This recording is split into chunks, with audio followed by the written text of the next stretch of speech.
ISUW. I would now request Madam Megan Richards for her introductory remarks. Works. First of all, welcome. I'm very pleased to be here. This is the second occasion that we have such a workshop on the EU-India workshops on electricity market regulation and design. We had a very successful one last year in Florence, in Italy, hosted, of course, in part by the Florence School of Regulation, and one of our most important guests is here from the Florence School of Regulation, who's also former Commissioner of Energy. So what I'm going to talk about in terms of our new market regulation and market design initiative is based very much on some of the work that was developed in the past by former Commissioners of Energy, for example. So this also shows very much the importance of the EU-India cooperation, and of course Mr. Pujari has mentioned this, so it's really nice to see that the Central Electricity Regulatory Commission is here under his leadership, and we count very much on working together. Of course, what we want to do in the context of better regulation for the electricity market in particular is make sure that the markets are designed to provide benefits for consumers. That's one of the first things. Work on the basis of prices. But even more important for us in the current climate and under the circumstances that we are facing now is to better integrate renewables, because we all have to drive forward this clean energy transition, and we want to make sure that we have the right regulatory base in order to do that, to better integrate renewables, make sure that we have available the right messages for demand response, make sure that consumers can generate their own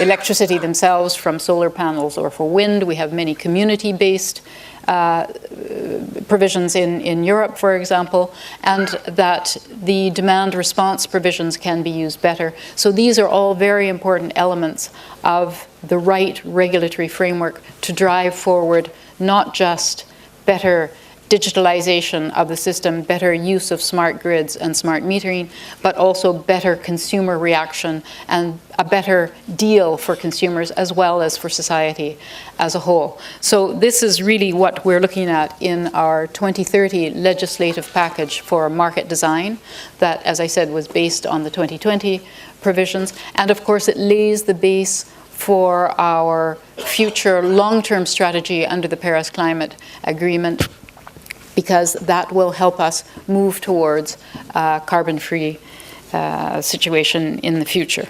I don't know how these slides work, so someone has to push a button for me. Sorry. I can just keep talking. Would that be better? Ah, there we are. Oh, that's...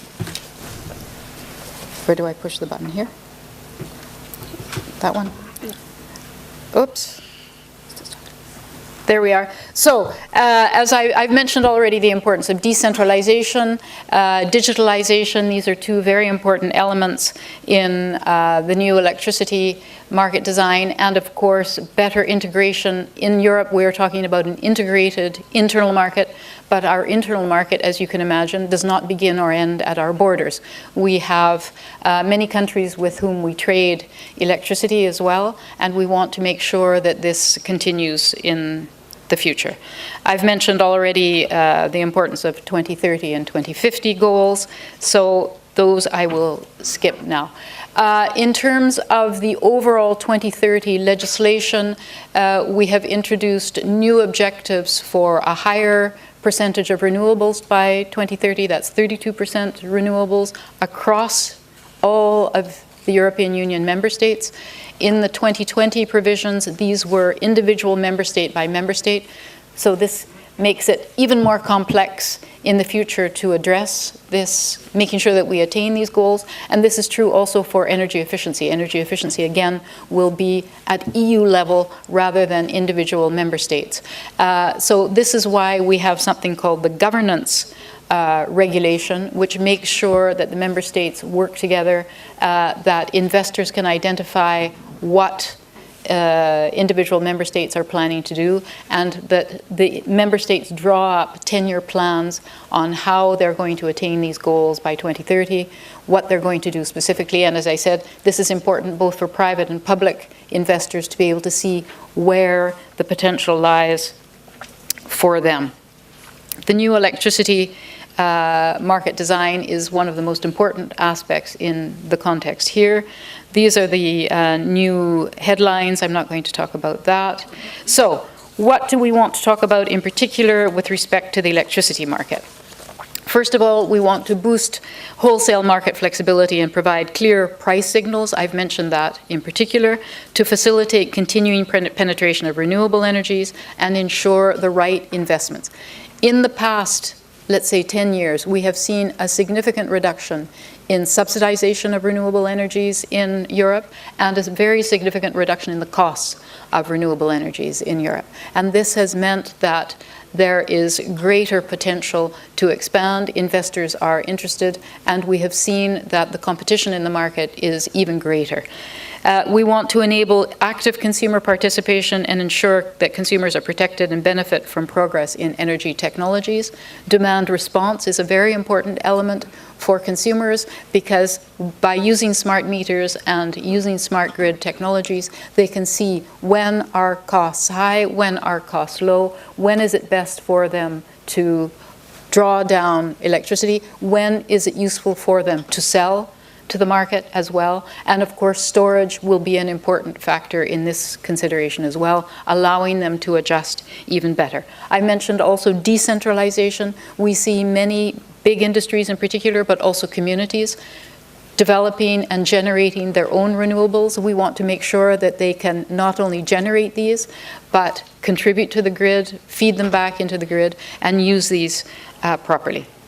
Then, of course, promoting regional cooperation within Europe and beyond is also a very important aspect because, first of all, security of supply, but also because of the variability of renewables, it means that the grid can be balanced even better by having better regional cooperation and planning. Oops, I thought there was one more slide. So I will let me just check to see if I've missed anything that I wanted to talk to you about that's not on a slide. Regional cooperation. Well, I think that's really what I've said. The important aspect of the new market design, of course, is the role of digitalization, as I said, and smart technologies. Here we see a real potential, and also in the context of the Indian environment, you have, of course, as you know very well, huge, not just potential, but also background in IT. You have a very strong IT market, and the potential also for developing renewables and further improving your market is really huge. With 300 million people in India who still don't have access to electricity, we think that the potential here for leapfrogging of technology and new innovative and new technologies is really very high. And here we have very good research and innovation cooperation between, there are the new slides.